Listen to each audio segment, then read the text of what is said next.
俄军人海攻势达到顶峰，2天损失近4000人。乌军第3亚速旅击溃俄装甲纵队，收复赫里伯克失地。俄军战术被识破，败退恰索夫亚尔。谢尔斯基亲自督战红军村和库拉霍战斗。扎波罗尔的防御工事建设完毕，乌军防御加强，俄军士兵集体出逃行为扩散。泽连斯基以退为进，拿捏特朗普和普京为乌克兰争取更多利益。精彩资讯即将开始。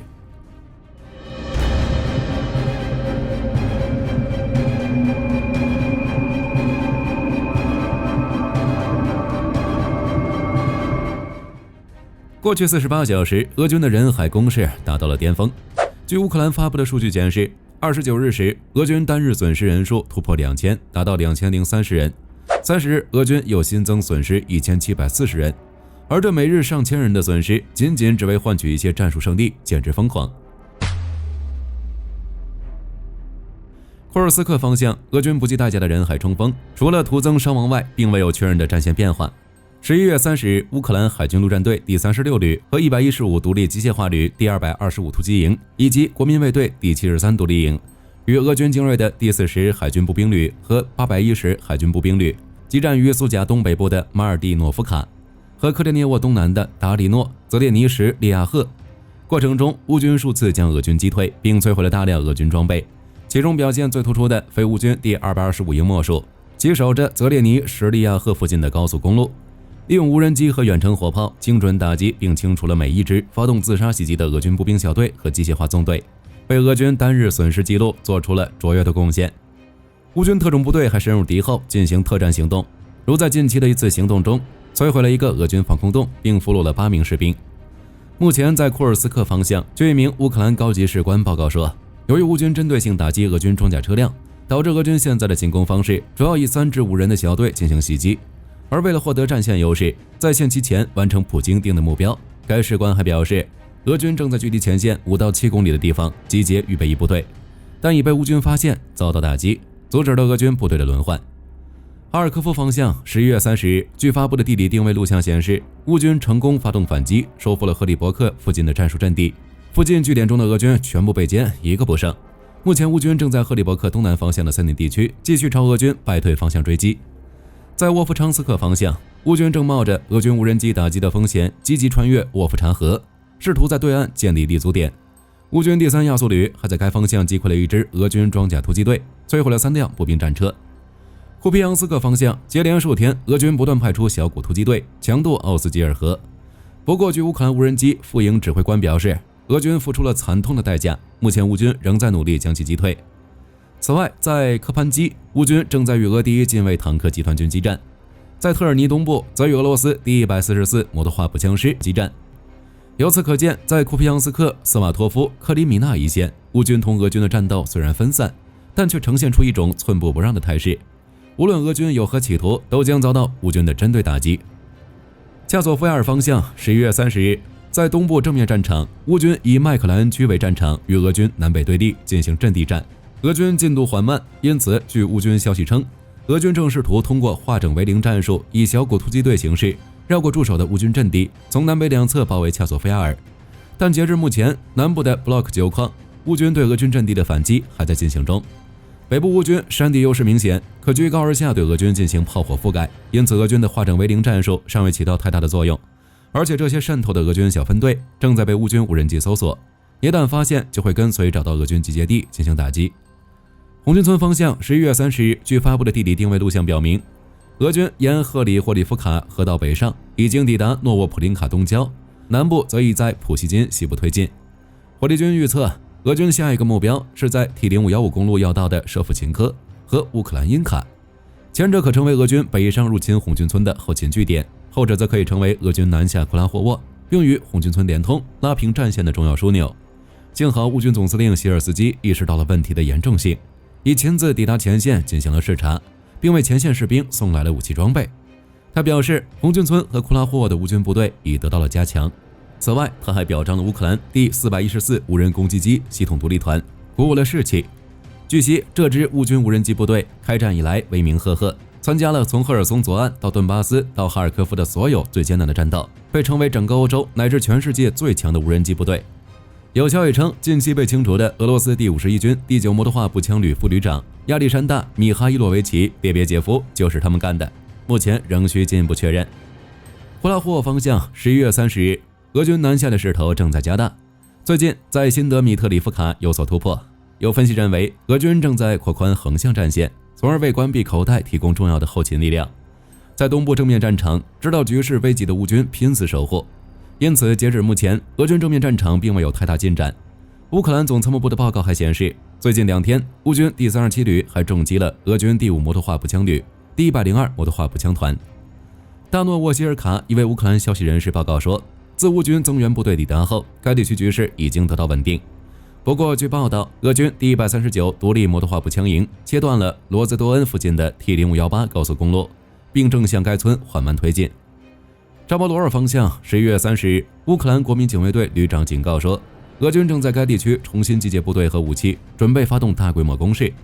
幸运的是，乌军的准备也已到位。据扎波罗热州长伊万·费多罗夫11月30日表示，扎波罗热和附近定居点的防御工事建设已接近完成，足以应对俄军的潜在攻势。而且，据费多罗夫透露，与以往构建的防御工事不同，新版本的设计得到了显著改进，十分善于应对无人机进攻。赫尔松方向，俄军第205摩托化步枪旅的逃兵现象还在扩大，甚至有俄军事博主称，俄罗斯的逃兵规模其实远超外界的想象。该博主称，俄军某师曾出现了1000多名逃兵和2名中校。在此之前，俄军的逃兵都是偷偷摸摸，要么请病假后一去不回，要么是跟长官发生冲突，拒绝执行命令。而现在，俄军士兵集体出逃行为正在不断扩大，这在反映俄军士气低下的同时，也间接证明了俄军士兵得不到武器装备，而被命令人海冲锋的愤怒和无奈。毕竟每天超过1000人的阵亡，正不断摧残俄军士兵的精神，都在担心下一个就是自己。更为关键的是，莫斯科官方从未承认这些巨大的损失，俄军士兵找不到意义所在。俄军士兵已经明白，这场入侵战场是俄罗斯高层的游戏，平民士兵的送死只是为了让中高层捞战功，并让国内矛盾转移。等无数的士兵死光后，大家再坐下来谈判分战果，即寡头的如数奉还，士兵的3七分账。还是那句话，这些俄军士兵之所以逃跑，并不是因为他们不爱国，而是因为这场侵略战争对他们没有任何好处和意义。接下来说说和平谈判的最新动态。美国在选出基斯·凯洛格为乌克兰和平特使后，俄罗斯无疑是开心的，因为特朗普和基斯·凯洛格所提出的和平计划，无论是冻结前线、不让加入北约，还是威逼利诱迫使乌克兰和谈等条件，对乌克兰而言更像是投降计划。但面对领土问题，泽连斯基的态度是坚决的，只是特朗普刚上台，乌克兰还要指望美国继续援助，不好直接不给特朗普面子。于是泽连斯基在接受采访时以退为进，提出割地换和平的新计划，把这个难题又抛回了特朗普和普京。据英国天空新闻报道，泽连斯基表示，如果乌克兰控制的领土包括库尔斯克在内能够纳入北约的保护下，那他就同意达成停火协议，并允许稍后通过外交谈判的方式归还被占领土。乍一看，火力军还以为泽连斯基要投降，而且会按照特朗普的意思停火。但仔细一琢磨，情况好像恰好相反。在新的割地换和平条件中，泽连斯基强调，北约必须向乌克兰未被占领的地区提供成员资格，以结束战争的激烈阶段。同时，北约在邀请时也要承认乌克兰领土完整。如此一来，虽然停火条件变成乌克兰加入北约，而不像此前要求的回到1991年边界，但这样既给足了特朗普面子，也承认了乌克兰领土完整，同时在明面上给外界一种乌克兰已经做出了重大让步的感觉。那么接下来，特朗普是不是就该给乌克兰一些什么了？比如加入北约的保证，又或是继续保持援助等等。毕竟对乌克兰来说，既然特朗普提出和平计划，乌克兰也做出了让步，特朗普不能什么都不给。对俄罗斯而言，乌克兰加入北约是俄罗斯不能容忍的。同时，俄罗斯也不会同意以谈判方式解决被占领土，毕竟是打了3年，花了巨大代价占领了地盘。俄罗斯不仅不想谈，甚至想要获得更多。如此一来，特朗普和平谈判的计划就变成，由于俄罗斯不答应，那么乌克兰也不会再让步；而俄罗斯不想谈判，继续进攻，又相当于在打特朗普的脸。那特朗普想要挽回面子，让乌俄坐到谈判桌前，那就只有援助乌克兰，支持其打赢，以强势地位迫使俄罗斯进行谈判这一条路可走。3年的战争让泽连斯基变成更有政治头脑，直接把乌俄问题变成特朗普和俄罗斯的问题，这招以退为进，着实高明。据美国防卫博客报道，一位俄罗斯军事律师称，有一名来自叶卡捷琳堡的俄罗斯士兵，在一个遭受污染的地方用当地的水洗衣服后，遭受到了严重的辐射中毒。由于该律师没有提及此事发生的具体时间和地点，防卫博客目前无法证实其所讲内容的真实性。但如果其所言为真，那么也就意味着俄军对所部署的军事环境存在严重的后勤问题。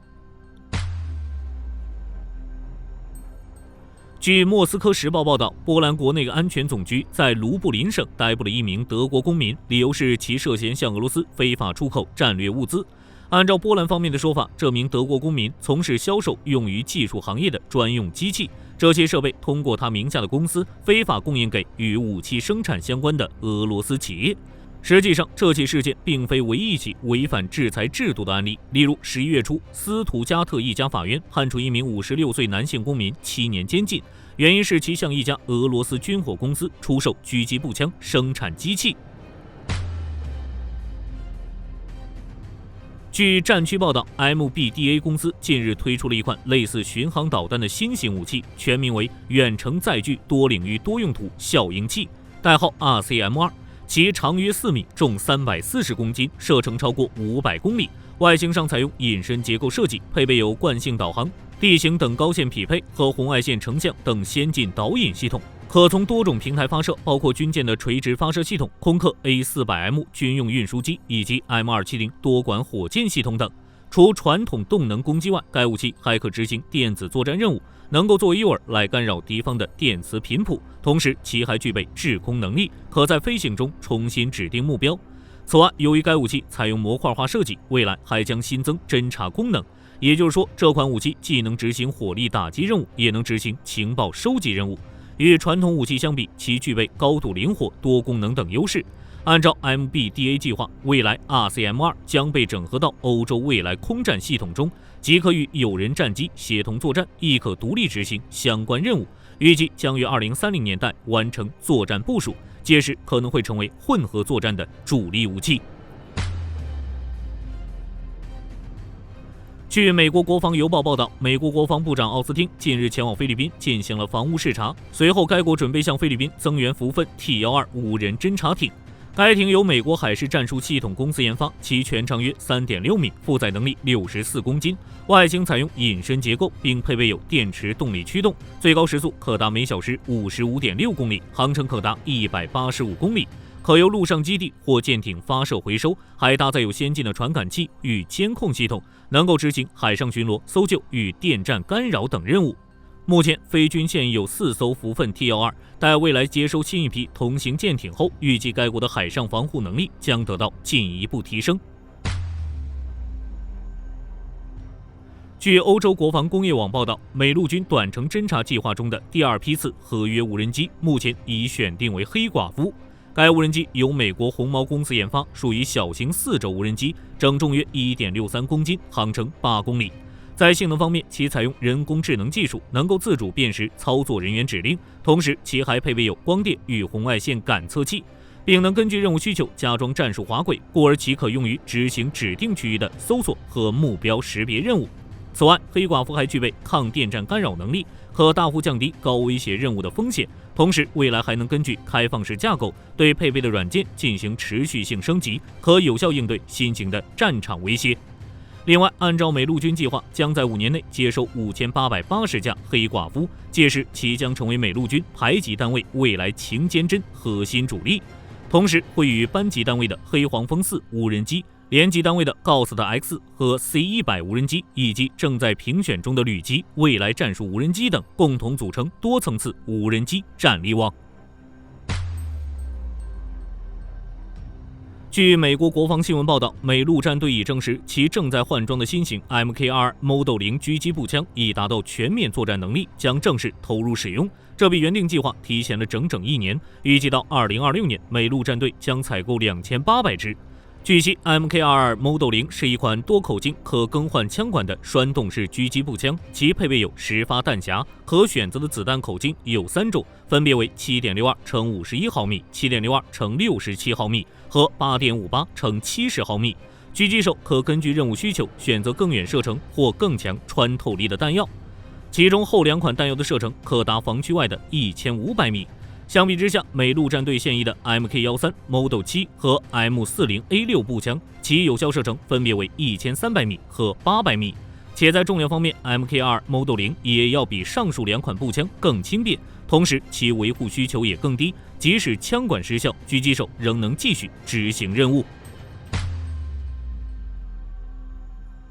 据保加利亚军事网报道，美国和土耳其的战略合作关系目前已有所缓和。此前，由于土耳其采购了俄罗斯的 S-400，结果被美国提出了 F-35计划。但近日，美土双方达成协议，同意土耳其采购6架定制版的 F-35。随后，土耳其国防部长古莱尔表示，美国已不再限制其使用 S-400，及土耳其国内的 S-400可进入作战模式。与此同时，北约与土耳其的关系也有所缓和。北约秘书长吕特访问了土耳其航空航天公司。根据媒体报道，就在离已达成停火协议之际，美国与以色列达成了一项新协议，将向其提供上千套联合职工弹药套装以及数百枚小口径炸弹，总价值约6.8亿美元。据韩国防卫事业厅声明，该国最新一艘神盾舰正祖大王号现已正式交付韩国海军服役。按照现代重工官方数据，该舰全长170米，宽21米，排水量8200吨，整体规模已是韩国海军现役最大型的水面驱逐舰。在动力方面，采用柴电混合动力系统，由4具燃气涡轮和2具电力推进装置组成，最高航速每小时55公里。在武器方面，装备有最新版神盾作战系统，探测范围高达1800公里，能精准探测、追踪和拦截弹道导弹、可发射弹道导弹、远程防空导弹以及标准6导弹等远程武器，亦可发射红鲨、反潜火箭以及鱼雷等近距武器。此外，该舰还搭载有整合声纳系统，且舰尾还可停放 MH-60R 直升机，进一步强化了其海战效能。据中时新闻网报道，雷神公司获得了一份合约，将为澳大利亚皇家空军的4架 FA-18F 加装新一代中频干扰吊舱，总价值约6亿美元。实际上，这份合约共包括13具新一代中频干扰吊舱，但其中只有4具会给澳大利亚，其余9具则将供美国海军的咆哮者电战机使用。该吊舱旨在取代老化的 ALQ-99 战术干扰吊舱，其能够覆盖军事通信和雷达系统的重要频段，同时还能为盟军创建电子屏障，从而生成欺骗信号，遮蔽确切位置，以混淆敌方传感器，可大幅提升 EA-18的电战和生存能力。据新加坡国防部新闻稿，新加坡海军现役2艘挑战者级潜艇征服者号和酋长号将正式退役。据悉，新加坡共有4艘挑战者级潜艇，除上述这2艘潜艇外，还有挑战者号和百夫长号。其中，在该国射手级潜艇服役后，挑战者号和百夫长号率先退役，而此次征服者号和酋长号退役，则意味着新加坡挑战者级潜艇全数退役，后续将由无敌级潜艇来替代其执行相关任务。无敌级潜艇是新加坡向德国采购的新潜艇，又被称为 218SG 型潜艇，其由214型、216型潜艇改进而成，共计建造4艘，分别为无敌号、完美号、光辉号、独特号。目前这些潜艇均已下水，其中无敌号、完美号已开始服役，至于光辉号和独特号预计将于2028年服役。据英国《每日邮报》报道，在德国汉堡附近海域上发现一架民用无人机正在跟踪英国皇家海军的伊丽莎白女王号航母，双方距离一度不足250米。为避免该无人机对航母造成威胁，德国军方试图用 HP-47 干扰器来对其进行干扰，但该无人机选择了战术性撤退。目前，英德2国正在对其进行全面调查。需要注意的是，在此之前，美国驻英国空军基地也遭遇了神秘无人机侵扰。随后，英国派遣了60名电子战专家前往这些空军基地，以保护其免受可能存在的无人机袭击。同时，在后续的调查过程中，还在基地周围发现了更多无人机，现已出动军警抓捕相关的操作人员。鉴于多次受到无人机侵扰，再结合此前欧洲出现的诸多破坏行动，英国方面猜测这些无人机的出现绝非巧合。目前，该国已加大了对发电站以及其他关键设施的防护力度。好了，本期节目到这儿就结束了。大家认为俄军士兵集体出逃是因为什么？欢迎在评论区留言讨论。我是火力军，下期再见。